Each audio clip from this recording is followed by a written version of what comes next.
ரஞ்சித்துக்கும் எனக்குமான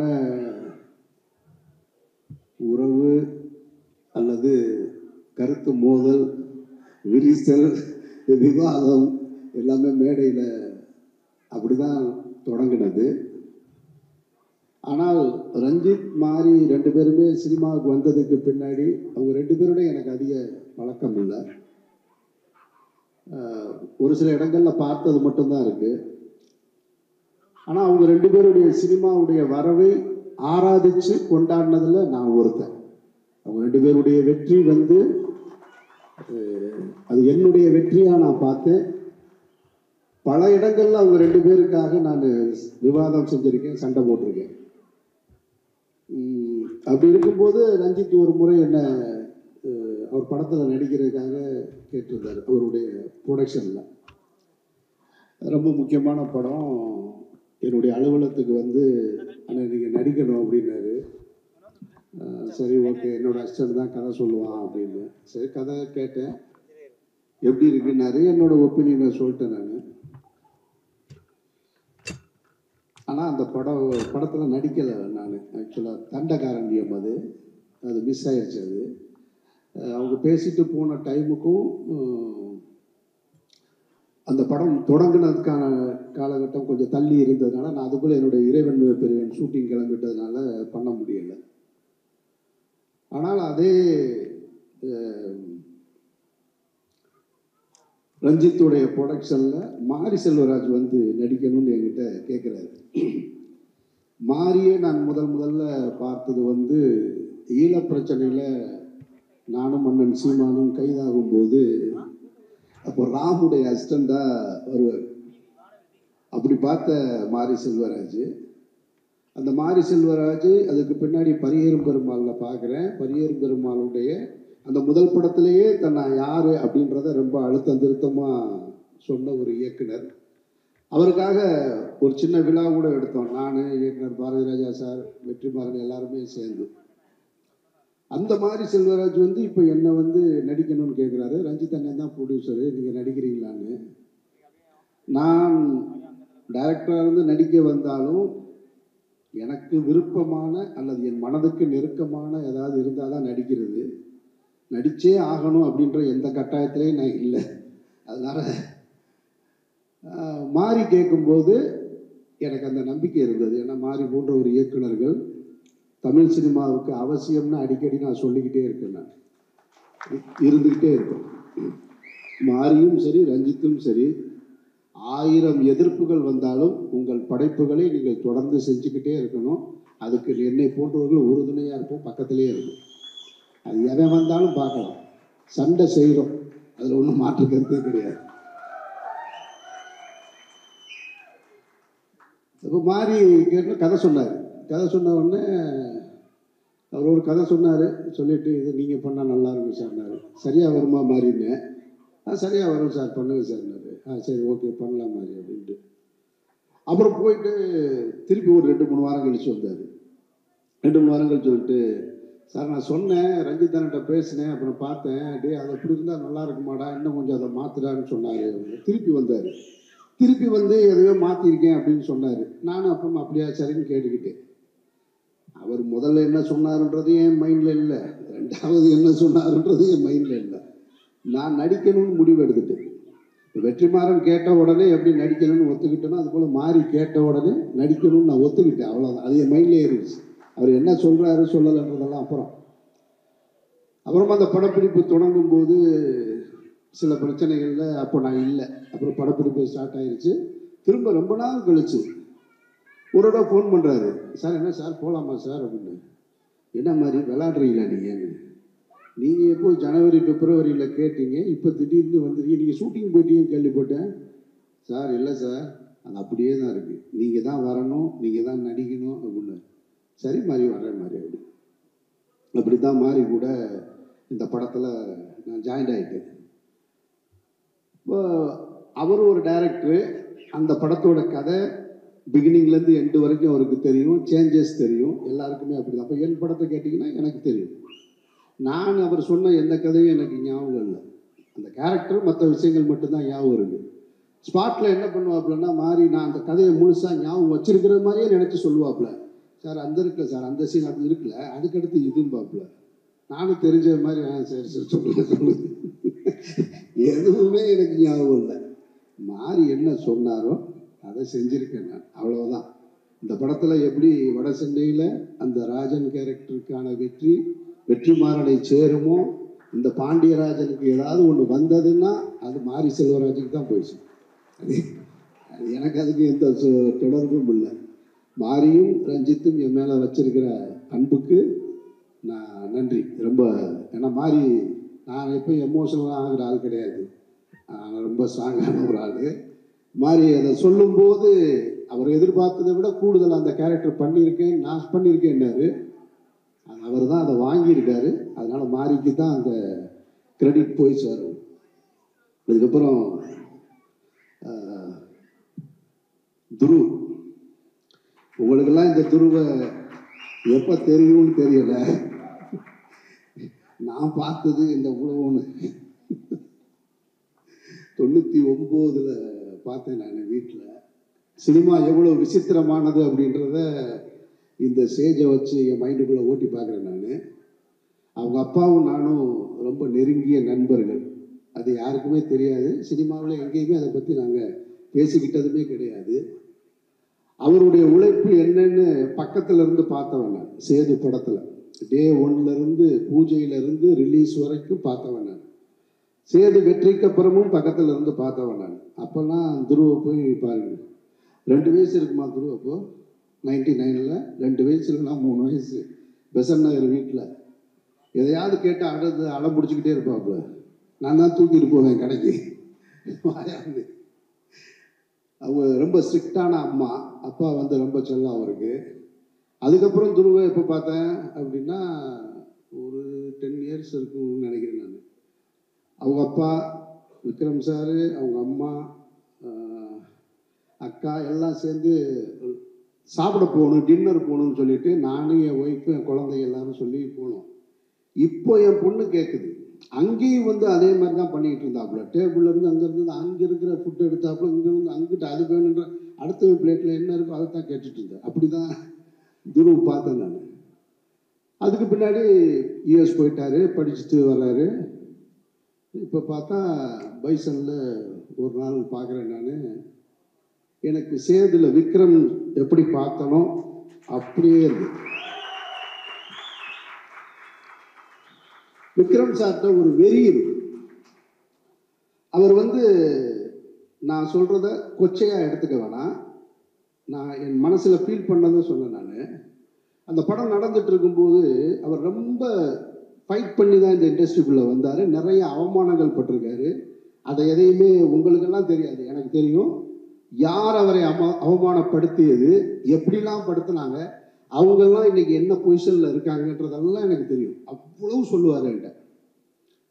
அவரு நானும் அதிகமாக பயணிச்சிருக்கோம். அப்போ ஷூட்டிங் ஸ்பாட்டில் ஏதாவது கேட்டுகிட்டே இருப்பார், எனக்கு சரியாக வருமா, நான் நல்லா வருவேனா, நான் நல்லா வருவேனா, நான் நல்லா வருவேனான்னு. ஏன்னா அந்த படம் எடுத்து முடிச்சதுக்கு பின்னாடி கூட ரிலீஸ் பண்ண முடியலை சேது. அப்பவும் அவர் ஃபைட் பண்ணிக்கிட்டே இருக்கார். அந்த இடைப்பட்ட காலத்தில் கூட போய் டப்பிங் பண்ணிட்டு வர்றாரு. பிரபுதேவா சாருக்கு போய் ஒரு படத்தில் டப்பிங் பண்ணிட்டு வர்றாரு. இவ்வளோ பெரிய படம் பண்ணியிருக்கோம், ஆனால் அந்த படம் ரிலீஸ் ஆகலைன்னு அதை பற்றி கவலைப்படாமல் டப்பிங் பண்ணிட்டு வர்றாரு. ஒரு டெலிவிஷனுக்கு சீரியல் பண்ணணும்னு சொல்லிட்டு என்னைய கூப்பிட்டு உட்கார வச்சு ஒரு ஸ்கிரிப்ட் எழுதி அதை பண்ணணுமா வாங்க அப்படின்னு சொல்லிட்டு நான் அவரும் பெசன்ட் நகரில் பீச்சில் உட்காந்து எழுதிட்டுருக்கோம். அவ்வளவு கஷ்டப்பட்டு வந்தவர். அப்போ கேட்டுகிட்டே இருப்பார். அப்போ நான் சொல்லுவேன், இங்கே பாருங்களேன், நீங்கள் வந்து ஆள் பார்க்க ரொம்ப அழகாக இருக்கீங்க, யூத்தாக இருக்கீங்க, நல்லா பெர்ஃபார்ம் பண்ணுறீங்க. இப்போது இங்கே வந்து என்னன்னு கேட்டிங்களாங்க, அந்த டைமில் அஜித் விஜய்னு 2 நடிகர் வந்துட்டாங்க. அவங்களுக்கு ஃபேன் ஃபாலோவிங் கூடிக்கிட்டே இருக்கு. நான் சொல்கிறேன், நான் கொஞ்சம் கொஞ்சமாக 2 பேருடைய படங்களுக்கும் அந்த டைமில் தான் சேது அண்டர் ப்ரொடக்ஷனில் இருக்குது. அப்போ நான் சொன்னேன் அவர்கிட்ட, அவங்க 2 பேரும் என்ன பொசிஷனில் இருப்பாங்கன்றது தெரியல, ஏன்னா ஃபேன் ஃபாலோவிங் வச்சுருக்காங்க. இதில் யார் நம்பர் 1 யார் நம்பர் 2 அதெல்லாம் எனக்கு அதை ஜட்ஜ் பண்ண முடியும். ஆனால் ஒன்று சொல்கிறேன் நான், நீங்கள் கடைசி வரைக்கும் சினிமாவில் இருப்பீங்க, அது மட்டும் எனக்கு நல்லா தெரியும். கடைசி வரைக்கும் இருப்பீங்க. நீங்கள் தான் சினிமா வேணான்னு ஒதுங்கினா தான் உண்டு தவிர சினிமா உங்களை ஒதுக்கவே முடியாது. அப்படி ஒரு ஆக்டர் நீங்கள், அதில் எந்த டவுட்டும் கிடையாது. அவ்வளவு டெடிக்கேஷன், அப்படிலாம் பார்க்கவே முடியாது. சும்மா சினிமாவில் டெடிக்கேஷன் சொல்லுவாங்க. நான் பார்த்து வியந்ததில் வந்து விக்ரம் தான். அது ரஞ்சித்துக்கு நல்லா தெரியும், அது சொல்லவே வேணாம். தங்கலானில் பார்த்துருக்கேன். கும்பகோணத்திலிருந்து திருவிடைமருதூரில் ஷூட்டிங் நடக்கும். உடம்பு குறைக்கணும், அந்த பாண்டிமடம் போர்ஷன் பண்ணணுங்கும் போது காலையில் எந்திரிச்சு நடந்து வருவார். ஒரு ஹீரோ அந்த படத்தில் நடிக்கிறதுக்காக லொக்கேஷனுக்கு நடந்தே வருவார். அது ஒரு 15 கிலோமீட்டர் இருக்கும். காலையில் நட, திருப்பி வரும்போது நட, 15 கிலோமீட்டர். அப்படியே இப்படி ஆகிட்டாப்புல பாண்டிமடம் போர்ஷன். கிட்டத்தட்ட அவருக்கு ஒரு வெறி இருந்தது, ஏன்னா நாம ஜெயிக்கணும்னு. துருவுக்கு அது தேவையில்லை, ஏன்னா அப்பா பெரிய ஸ்டார். ஆனால் துருவுக்கிட்டையும் அது இருக்கிறத நான் பார்த்தேன். நான் உங்கள்கிட்டையும் பார்த்தேன். நான் அவ்வளவு, ஏன்னா அவர் படித்ததுக்கும் ஸ்டூடெண்ட் மாதிரி எந்திரிச்சு நின்றுச்சு. அவ்வளவு எனக்கு ஆச்சரியமாக இருக்குது. யூஎஸில் படிச்சுட்டு அங்கேருந்து வந்து மாரி செல்வராஜ் லொக்கேஷன்லாம் உங்களுக்குலாம் தெரியும்ல. அவர் என்ன ஊட்டிலையும் கொடைக்கானலும் எடுப்பார். அது ஒரு காடு, ஒட்டக்காடு, எங்கே முள் இருக்குது எது இருக்குன்னு தெரியாது. அதில் கொண்டு வந்துட்டு அதை கொடுக்குற காஸ்டியூம் இருக்குல்ல, அந்த கைலியை பார்த்தா எப்படா கிளிகிருன்ற மாதிரியே இருக்கும். அதை கொண்டு வந்து அந்த லொக்கேஷன்லேயே கொண்டு வந்து அப்படியே நின்று மாற்றிட்டு, அந்த சகதிக்குள்ளேயும் மண்ணுக்குள்ளேயும் அந்த அது என்னது எரிக்கிற இடம் மயானக்கரையில் எனக்கும் அவருக்கும் எந்த காம்பினேஷனும் கிடையாது படத்தில். நான் ஒரு சின்ன கேரக்டர் தான் பண்ணியிருக்கேன். நான் நின்று பார்த்துட்ருக்கேன். நான் அப்போ பார்க்க எனக்கு வாய்ப்பு கிடைச்சது. அப்போ எனக்கு தெரிஞ்சது, நான் துருவோட முதல் 2 படமும் பார்த்துருக்கேன். துரு எப்படி வந்து விக்ரம் சார் பிதாமகனில் கிடைச்சது, துருவுக்கு இந்த படத்திலே கிடைச்சிருச்சுன்னு நான் நினைக்கிறேன். நான் அப்படி தான் நான் ஃபீல் பண்ணுறேன். எனக்கு ஆச்சரியம், இல்லைடா நம்ம தூக்கிட்டு கடைக்கு தூக்கிட்டு போன பிள்ளையோட நடிச்சிட்டு இருக்கோம். பரவாயில்ல, சினிமா புதுசாக நிறைய சொல்லி தருதுன்னு. வாழ்த்துக்கள் துரு, வாழ்த்துக்கள். அப்புறம் இந்த படத்தில் வந்து எனக்கு சொன்னாங்க நிறைய பேர் கோஸ்டார் என்னென்ன. அவங்க எனக்கு அப்படிலாம் கோஸ்டார்னு இந்த படத்தில் யாருமே கிடையாது. எங்குழுந்து அவங்க ரெஜிஸா சொல்லும்போது சொன்னாங்க, எனக்கு அருமையான நண்பர் கிடைச்சிட்டாங்க அனுபமா கூட தான் ஒரே ஒரு சீன் இருக்குது. எனக்கு ஒரு சீன், அவங்களோட அந்த பொண்ணு, அவங்க வந்து அவங்களோட மலையாள படம்லாம் பார்த்துருக்கேன் நான். இப்போ கூட ஒரு படம் ட்ரெய்லர் வந்திருக்கு, செம்மையாக, ரொம்ப அழகா ஸ்டைலிஷாக. ஆனால் இந்த படத்தில் பார்த்தீங்கன்னா, உட்காருங்க ப்ளீஸ், இந்த படத்தில் பார்த்தீங்கன்னா வேற ஒரு டைமென்ஷன். அதில் என்னென்னா, அப்படின்னா நம்மளை ஒரு மாதிரி அரட்டிடுச்சு. அப்படி பண்ணிகிட்டு இருக்கும்போதே டக்குன்னு அப்படி கண்ணில் இருந்து கண்ணீர் வருது. என்னடா அந்த பொண்ணு கிளிசரின் போட்டு அழுகுதா, கிளிசரின் போடாமல் அழுகுதான்னா பிரமாதப்படுத்திச்சு. நான் ஒரு டைலாக் பேசணும், என் டைலாக் முடிஞ்சதுக்கப்புறம் அவங்க இது பண்ணணும்.